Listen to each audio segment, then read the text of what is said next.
दोस्तों आज काफ़ी समय के बाद मैं वीडियो बना रहा हूँ, इसलिए क्योंकि मेरे चैनल पर अधिकतर वीडियो वार से रिलेटेड हैं, जिसके कारण यूट्यूब ने मेरे चैनल को एक अलग ही लिस्ट में डाल दिया है, जिससे मेरा रेवेन्यू बिल्कुल ज़ीरो हो गया है। इसलिए मैं थोड़ा डिमोटिवेट भी था, लेकिन आप लोगों का प्यार देखकर मुझे फिर से हिम्मत मिली है, इसलिए मैं आज फिर से वीडियो बनाना शुरू कर रहा हूँ। हाँ, मेरे वीडियो अब हर टॉपिक पर आएंगे, इसलिए मैं फिर से वर्ल्ड वॉर की सीरीज स्टार्ट करूँगा। अब यूट्यूब को जो उखाड़ना है उखाड़ ले। इसलिए दोस्तों आज हम बात करेंगे सोवियत संघ के बारे में कि वो कैसे टूटा, मेरे नए यूट्यूब चैनल हिस्टोरी बाबा पर। तो आइए शुरू करते हैं। दुनिया की दो महाशक्ति यूएसए यानी यूनाइटेड स्टेट ऑफ अमेरिका, तो दूसरी ओर यूएसएसआर यानी union of Soviet socialist republic, इन दोनों के बीच में शुरू से ही एक दुश्मनी पनपती रही है, क्योंकि ये दोनों ही अपने अलग अलग विचारों को फॉलो करते हैं। यूएसए कैपिटलिज्म को फॉलो करता है तो यूएसएसआर कम्युनिज्म को। अब कैपिटलिज्म और कम्युनिज्म में क्या फ़र्क है, इसके लिए मैं एक अलग वीडियो बना रहा हूँ, सबसे अलग और सबसे आसान। और मुझे कमेंट बॉक्स में बताइएगा कि आपको यह वीडियो चाहिए या नहीं। चलिए अब आगे बढ़ते हैं। वर्ल्ड वॉर 2 के दौरान यूएसए और यूएसएसआर ने मिलकर जर्मनी, जापान जैसे देशों के खिलाफ कार्रवाई की और जीत भी हासिल की। लेकिन जब जापान पर परमाणु बम गिराए गए तब मामला थोड़ा सा गड़बड़ हो गया, क्योंकि यूएसए एकदम से विश्व शक्ति बन गया, जो कि यूएसएसआर को बिल्कुल भी नहीं भा रहा था, जिसके कारण दोनों के बीच हथियारों की होड़ चालू हो गई। अब यूएसए की नीतियां बहुत ही अलग थी, जिसके कारण यूएसए को तो कोई खास फर्क नहीं पड़ा। लेकिन भैया उस समय यूएसएसआर की कमान स्टालिन के हाथों में थी, और इस महाशय ने जो तानाशाही की उसके सामने तो हिटलर भी शर्मा जाए। ज़्यादा जानकारी के लिए एक वीडियो है मेरे पास, उसे देखिएगा ज़रूर। स्टालिन के विचार बहुत ही अलग थे। स्टालिन ने हजारों लाखों की संख्या में अपने ही देश के नागरिकों को मारना शुरू कर दिया था, जिससे यूएसएसआर की जनता में एक खौफ सा पैदा हो गया। ये एक बहुत बड़ा कारण था सोवियत संघ के विघटन का। लेकिन हम जरा अब बात शुरू से शुरू करते हैं। जब यूएसएसआर में एक आंदोलन शुरू हुआ 1917 में, जब वहाँ की कम्युनिस्ट पार्टियां आपस में ही लड़ रही थी, जिसके बाद 1922 आते आते यह आंदोलन खत्म हुआ तथा व्लादिमीर लेनिन के नेतृत्व में सोवियत संघ की स्थापना हुई। तो चलिए अब बात कर लेते हैं उस समय के सोवियत संघ के नक्शे के बारे में। सोवियत संघ उस समय दुनिया का सबसे बड़ा देश था। खैर बड़ा तो आज भी है, लेकिन अब उसे रशिया के नाम से जानते हैं। और ये रहे वो देश जो उस समय यूएसएसआर का अभिन्न हिस्सा थे। पहला Russia, Georgia, Ukraine, Moldova, Belarus, Azerbaijan, Kazakhstan, Uzbekistan, Turkmenistan, Kyrgyzstan, Tajikistan, Estonia, Latvia, Lithuania. इन सभी देशों के अपने अलग अलग कानून थे, लेकिन इकोनॉमी और फॉरेन पॉलिसी मॉस्को में ही तय होती थी। सोवियत संघ के विघटन के कारणों के बारे में बात करें तो सबसे बड़ा कारण निकल कर आता है अफगान वार का, क्योंकि इतना ताकतवर देश अफगानिस्तान में 10 साल तक संघर्ष करता रहा, लेकिन आखिर में हार कर ही वापिस आया। अब इस घटना से हुआ क्या, यही कि सारी दुनिया में यूएसएसआर के प्रति जो डर था वो खत्म हो गया। अफगान वार में यूएसएसआर की काफी बदनामी हुई। दूसरा सबसे बड़ा कारण था यूएसएसआर का कम्युनिस्ट होना, क्योंकि यूएसएसआर में जितनी भी बड़ी बड़ी इंडस्ट्री थी वो सब सरकार के अधीन थी। अब जो कंपनी सरकार के नियंत्रण में रहती है उसका क्या हाल होता है, आप यह उदाहरण से भी समझ सकते हो। जैसा कि आज भारत में बीएसएनएल और जियो।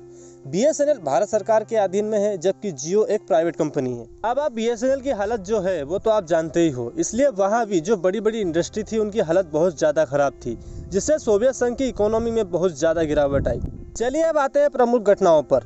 उस समय 1985 में कम्युनिस्ट पार्टी के जनरल सेक्रेटरी बने मिखाइल गोर्बाचेव, जो कि यूएसएसआर का सबसे बड़ा ओहदा होता है। इन्होंने क्या किया, इन्होंने यह किया कि यूएसएसआर में जो कम्युनिज्म की पॉलिसी थी उसमें एक बहुत बड़ा बदलाव किया। ये अपनी 3 प्रमुख पॉलिसी लेकर आए। इनमें प्रमुख थी ग्लासनोस्ट, उस्कोरेनी और पेरेस्ट्रोइका। इन पॉलिसी के तहत अब मीडिया को पूरी आज़ादी दी गई कि आप कुछ भी लिखिए, कुछ भी छापिए, सरकार आपको जेल में बंद नहीं करेगी।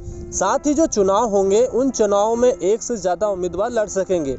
फॉरेन इन्वेस्टमेंट लाने की भी बहुत सारी कोशिशें की गई। लेकिन भाई साहब यही वो कारण बने सोवियत संघ के टूटने के, क्योंकि इतने दिनों से अपने दिलों में दर्द छुपाकर बैठे लोगों को आपने बोलने की आज़ादी दे दी, तो वो क्या चुप रहेंगे।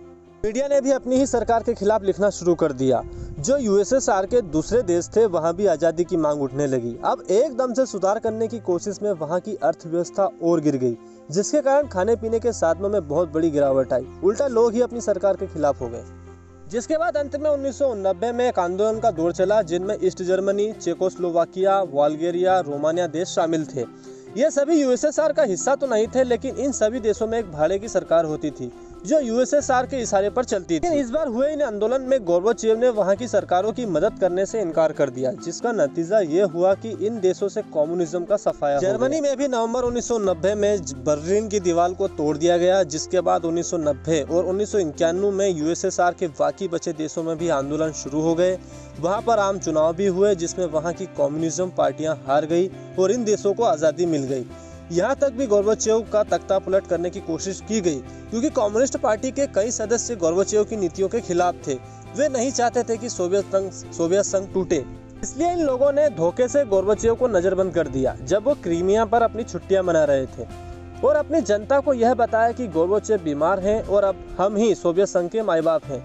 लेकिन अब लोग कहाँ मानने वाले थे, इसलिए मॉस्को सहित कई बड़ी जगहों पर बड़े बड़े आंदोलन हुए, जिसे अगस्त कूप भी कहा जाता है। और यह घटना लगभग 19 अगस्त 1991 की है, जब सारे लोग पार्लियामेंट के सामने खड़े हो गए।